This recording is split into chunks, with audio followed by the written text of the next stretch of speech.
Hello everybody, Buddy Webb, Midland, Texas. Interesting video today. Last night I saw a Facebook post from Arthur Welch. He's the former boyfriend of my ex-wife, and I want to show you that, and then I'm gonna go over this Facebook post that I created. But this is a print screen from last night from Arthur Welch's profile, and he takes some pictures showing my my foot. I'm gonna zoom in there. That's what it looks like right now. You know, I'm crippled for life because of this murder attempt. Okay, and his friend Raymond, you know, what the hell? Arthur Welch says cops were recorded hiding evidence and laughing about this man being shot. He was talking about me. I was dating this guy's ex-wife when I overheard her talking, and from the things I heard, she had tried to have him killed for insurance money, and to hear how many police were involved. One, her longtime personal friend. I won't let Buddy Wayne Webb be laughed at. Her final words to me was, "I will have you shot too." Okay, and so he tagged me on that, and that's how come I knew it was there, you know. And so I took a print screen and I shared that. My Facebook friend Cecilia says, "Is he right?" Okay, and here's what I wrote, and I'm just going to read this to you, and then I'm going to go over the screenshots, which are it's evidence backing up what I was telling her. I said, yes, he was. I was seen crawling out of my home on my hands and knees at 10:42 p.m. because my phone lines had been cut before I was shot in the ankle by surprise from point blank range. The evidence is clear that I wasn't shot with my gun. Okay, so we know somebody came to my home and shot me.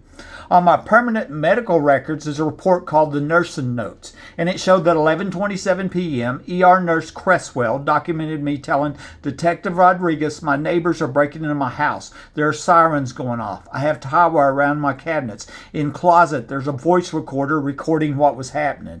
At 12:03 a.m., she writes, "I was talking on a white voice recorder in case something happens to me and saying what they were doing in my house. I have proof. Just go look. There's proof." That's in my medical records. Also at 12:03 a.m., this is just minutes after I'm shot, Nurse Creswell writes, "Detective Rodriguez has patient's necklace and stated she was going to give it to his brother." At 12:04 a.m., she writes, "Detective Rodriguez, badge number 8769, has patient's belongings. After I read this, I called my brother and asked for my necklace back, but he didn't know what I was talking about. I wondered if my brother and Detective Rodriguez somehow knew each other before I was shot, as he hasn't talked to me since I asked for his help in 2012. He told me back then, 'I'm not helping you.'" And it was just odd that the nurse was documenting, Detective Rodriguez. I had a feeling Nurse Creswell could tell something real fishy was going on at the time. My attorney subpoenaed all police records before the protective order hearing on December 18, 2013. It's about 18 months after the murder attempt. And written on the police information report that I got, Officer April Chandler stated Buddy had a .22 rifle in the bedroom by the bed that was taken for safekeeping and logged into MPD evidence, as well as the single-shot revolver and the voice recorder from the closet. It also showed where my two .22 guns that Chandler had found were checked in by MPD Sergeant Matt Davis, but the voice recorder wasn't there. The police had found out from me that proof of this murder attempt was at my home, so they went to my home and stole it while I was in surgery. That is what happened. See, that voice recorder recorded burglar alarms. That proved I shot during a home invasion, and these police were saying I'm crazy and I shot myself, and that's not what happened. I made a big deal out of this on Facebook, saying that the police stole evidence. 7 years later, in 2019, I submitted a request to the city of Midland asking for the evidence logs showing this voice recorder, as I knew it wasn't there on the police reports that I had that I'd gotten in 2013. City Attorney Gates sent me evidence logs which showed that somebody used an ink pen and scribbled out one piece of evidence, which was a miscellaneous whole, and hand wrote in a voice recorder and one spent shotgun shell. Matt Davis had printed off the reports before the protective order hearing on December 18, 2013, which did not have these additions, and then he quit the police department that same month. This was 18 months after the murder attempt and when I got the lifetime protective order from the ex-wife. It came out in court testimony that Detective Rodriguez and my ex-wife were lifelong friends who had gone to elementary and junior high together. I didn't know that until court. And it was Rodriguez that met me at the 7-Eleven minutes after I crawled out. I'd also noticed that there was no empty shotgun shell in the evidence logs, which was something else that proved I wasn't shot with my gun. A used shotgun shell would be required if I'd shot myself, and it would have been in my gun with the unused ones that were checked in by CSI Marty Barrett, but it wasn't there. You can't get any more dirty than these cops who were covering up the fact that somebody came to my home, cut my phone lines, and then shot me by surprise. Okay. And remember, I had been calling them multiple times reporting burglaries. I am supposed to be as dead as the last homeowner, Mike Lawhorn, but God saved my life. The police report for this night was illegally withheld when all records were subpoenaed, and I didn't know it existed until 2019. That report showed me that 5 police officers, Davis, Dickey, Chatwell, Angel, and Hell, were at or in my home when they were not seen arriving on the security camera, that had seen me crawl out and had seen Woodward and Naylor arriving. This told me they came into my home from the now removed trap door and via the tunnels that Ricky Ronaldo said were under my home. Woodward and Naylor were here at 11:01 p.m. and Lieutenant Dickey was in my home at 11:05 without being seen arriving. It looks like Dickey let out the trap burglar, and they used this trap burglar as an excuse to try and murder me while saying that I was crazy and shot myself. When the ex-wife and I separated less than a month before the murder attempt, she took my life insurance books without my knowledge. These books showed that if her lifelong friend, Detective Rosie Rodriguez, would rule my murder an accident, then she was going to get around $650,000 in cash and assets, plus my paid-for and very special home, which is rigged with hidden access, and $1 million 3-bedroom underground home in the backyard that was being used for oil show prostitution parties. That was the big prize. I was tear gassing the attic and calling the police at this time, so I was a problem for the criminals. This was instead of getting nothing after a divorce from a 3-month marriage, ending under allegations that she was working with the prostitution ring. The ex-wife had moved to Lubbock before I shot, and that is where she was dating Arthur Welch. About 8 months after the murder attempt, he contacts me on Facebook. I had never met him, nor did I know him, who he was. He asked me if I thought she had anything to do with the shooting, and I told him that I thought she was out of town at the time, but I suspected that she knows who did it. He then says that he thinks she had a lot to do with it and that she threatened to have him killed too. At the protective order hearing, my attorney submitted a copy of this conversation between us in court as evidence. The ex-wife was questioned about it, and my attorney asked her, "Is he psychotic too?" But it seemed to make no difference when the ruling come back, giving me a lifetime protective order and taking away my right to own guns for life. That left me disabled, defenseless, and living under the threat of death. I think they were trying to terrorize me into selling my home and moving so they could hide the underground parties, burglaries, and multiple murders. Arthur recently told me that she was talking on the phone to a lot to her friend Greg around the time that I was shot and suspected that he was connected. She had told me that he was the guy that had told her to try to extort $1,800 a month from me a few months before the murder attempt. And she admitted to doing that on a recording. It's posted on YouTube right now. And so here's the screenshots, okay? The top side of that is my life insurance booklets that she took, and she actually brought them back about a week before I was shot, and that way she wouldn't have possession of them when I died by accident. This accidental death insurance policy, supplemental accidental death and accidental death, showed that she would get 2 times my base pay, about $200,000, and then an extra $250,000. So altogether it was an extra $500,000 if her friend, her lifelong friend, Rosa Rodriguez, would rule my murder an accident, And this was the conversation with Arthur Welch back in August 2012, 8 months after I shot, and he asked me, "Do you think she had anything to do with the shooting?" I dated her for a short time in Lubbock. She threatened to have me killed, and then he says, "Well, I think she had a lot to do with the things she said, and I so will never trust her." That was read out in court. It's part of the transcript for the protective order hearing, but it just seemed like it was ignored. It was just weird. I took every one of them paragraphs that I just read there, and then I put a picture like this one here. That's from my security cameras, and it just showed that at 10:42 I'm crawling out on my hands and knees. Well, how come I didn't call for help? Get the ambulance over here, because they cut my phone lines before shooting me. I got one picture, looks like Rosa Rodriguez is planting my stolen phone behind my nightstand. Okay, that's another story. Okay, this is from my permanent medical records. It's the nursing notes from from Creswell, and it's just what I read you. You know, she was documenting what I'm saying minutes after I'm shot. There's sirens going off. There's a voice recorder. I have proof. There's proof. Go look. I'm telling the police there's proof at my house, and they went to my house and stole the proof. That's exactly what happened. I mean, can be no doubt about it, you know. This was when they tried to disable the security camera. Then was the secret police pictures, and you can see Chandler right here, you know, filling up the bag, or, you know, I call it the booty bag. She's filling up the bag, you know, we're getting her booty, you know, after this failed murder. I'm in surgery, you know, being crippled for life. Okay. And so the top part in there is from the medical records where I'm saying I have proof. Go look, there's proof.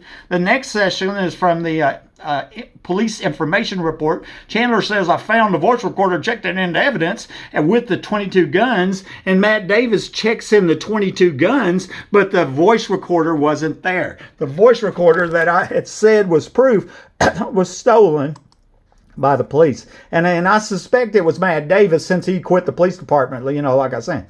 Okay, so, but in 2019, when I requested the proof that the voice recorder was on the evidence logs, knowing that it wasn't there, then that's when City Attorney Gates, remember this is 7 years later, sends me this updated evidence logs after I made a point the police stole evidence, where they hand wrote it in, literally scribbled out one piece of evidence, like, oh, that does not there anymore, and added in the voice recorder and the empty shotgun shells, you know, and I want to show you here, April Chandler voice recorder and Matt Davis shotgun shells. Well, the spent shotgun shells. Well, the thing is the spent shotgun shells would have been there with the shotgun shells that wasn't used, that were checked in by Marty Barrett. It would have been in my gun with them other ones, you know. And that was cover up. It's the sloppiest cover up you ever saw. Okay, and this is found online, Matt Davis, and he quit the Midland Police Department December 2013. That was the month the protective order. That was the month that my attorney subpoenaed that evidence, saying that the ex-wife was involved in the shooting. That's when he quit, okay? And I figure that's when he checked in that late evidence a year and a half later. It came out in court testimony, Detective and my ex-wife are lifelong friends. So this is more court testimony. They went to elementary and junior high together. Detective Rodriguez and the ex-wife. And see, when I crawled out with the 7-Eleven, Rodriguez climbed in my truck, started giving me first aid. And, you know, I didn't know who she was. I didn't know she was, you know, friends with ex-wife. I was actually excited the police were finally going to arrest these criminals, not knowing she was involved or she was friends with the ex-wife or any of that, you know. And then I find on the police report, she said she wasn't even there. April Chandler said she climbed in my truck. And as you saw, one of them's a blonde, the other's Hispanic. You know, I know who climbed into my truck. You know, they both lied. Okay. This one is from the evidence logs, and this is where CSI Marty Barrett checked in 4 live 12-gauge shotgun shells. He conveniently left out the size of pellets in there, you know, omitted that important piece of evidence. I think that's tampering with evidence. I think if he's tampering with evidence in a capital attempted murder, he's probably done it in other cases. And every piece of evidence that CSI Marty Barrett has ever touched needs to be re-examined. We need to go have new court cases for every murder trial that CSI Marty Barrett's ever been involved in. And also all these other cops, you know, that we know lie on police reports and falsify evidence in capital attempted murders. Okay? Serious crimes. But inside my shotgun, with them 4 live shells, would have been the empty one, and it wasn't there. And that's what I made a big deal about. And because I made a big deal about it, Matt Davis or somebody hand writes it in on the evidence logs. You know, you can't get more dirty than that, you know. And then, okay, when I do get the police report from the night of the shooting 7 years later, and this is it right here, what I find out is 5 police officers, Davis, Dickey, Chatwell, Angel, Hale, were all at or in my home, and they wasn't seen arriving on the camera. The camera's seen me crawl out. It's seen Woodward and Naylor drive up, you know, but it didn't see these guys. Well, how can that be? Well, how can it be is they came in from the trap door the ex-wife had told me about, from where I shot from, which was covered up while I was in the hospital, right, in from the tunnels that Ricky Ronaldo said that him and his brother used to go in, you know, when he lived here, and probably at a party that was in the backyard in that underground home. One of the 4 3-bedroom underground homes cost $1 million. Okay, the timestamps on the security camera show it wasn't disabled till 11:22, and here Dickie's inside my house at 11:05, and he wasn't seen arriving. That's how I knew that he come in from the trap door, and I suspect that Dickie let out the trap burglar, and then they used this trap burglar that I had been reporting repeated burglaries to my home. They used that as an excuse to try to murder me in my home. My guess is police tried to murder me, and that's where this cover-up's coming from.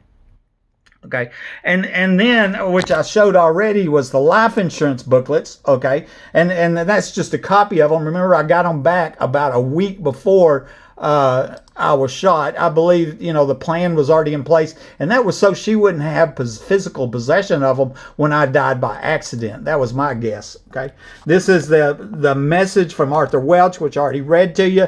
That's a print screen, saying she thinks she has a lot to do with it. This is from the transcript of the court, from the protective order hearing, and that we read it out, and we're talking about Arthur Welch. Did you date a man named Arthur? Yeah, I dated him. Is he psychotic too? Well, everybody's psychotic, Here, remember, if I didn't pay the extortion money, right, she's going to call me crazy, and I didn't pay, and she went to court with her lifelong childhood friend, Rose Rodriguez. They both called me crazy, okay? I suspected that what was going on is that they've tried to terrorize me from my home because of the underground facility in the backyard, because it was hosting the famous oil show parties, because that little girl was murdered there in 2010, because it's connected to the murder of the last homeowner. So what's happened, I've repeated break-ins to my house that I've reported to the police and the Rangers and the FBI and the Homeland Security and congressmen and senators and the president and everybody else, and the crimes never stop.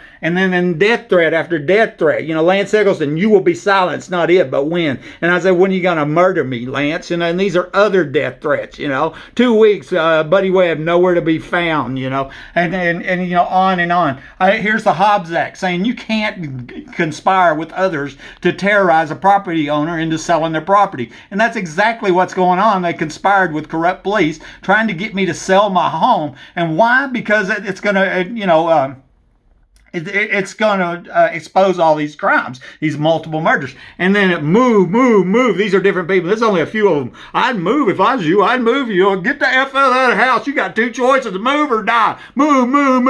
Over and over. I can't even count how many people. And I figure a lot of them are in this prostitution ring and know about what's going on underground. Okay. And this one here was the transcript from the free will recording made 4 months before the murder attempt between me and the ex-wife. And here I'm talking, and I'm reminding her when she stuck her finger in my chest and says, here's what you're gonna do. You're gonna pay for me an apartment, or I'm telling everybody you're crazy. And I'm reminding her that's gonna cost me $1,800 a month, right? And then she admits to it and says, I made a mistake, So felony extortion was a mistake. Well, I understand it was a mistake, but then she goes and says, the truth of the matter is that what's Greg suggested. So Greg had suggested to her, according to her, to try to extort $1,800 a month from me 4 months before the murder attempt. And the reason I brought that up is because Arthur was saying that she was talking to Greg during this time, that he believed that she was planning my murder for the insurance money and, of course, the house and everything else. Okay.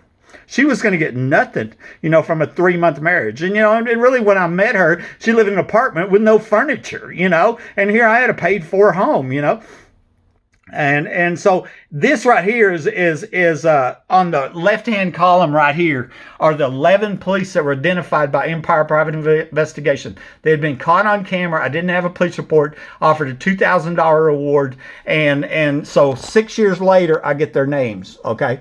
2 of them are dead, Naylor and Simpson. First one shows up at Martin County Sheriff, not even from Midland. Okay, he's on video. Okay, and so 2 of them are dead. All these on the bottom 6, they're not even listed on the police report, because I didn't get the police report until 2019. I didn't even know it existed. And so the top ones there in green and yellow, they were the ones caught on camera and identified, and they were on the police report. These are the ones that were listed on the police report as being at my house, and they were not seen on camera or identified by the private investigator. Matt, David, Dylan Hale, Ramirez, Kenley Angel. They're the ones believed to come in from the underground trap door, too, along with Dickie. Okay, we don't want to forget Dickie's up here.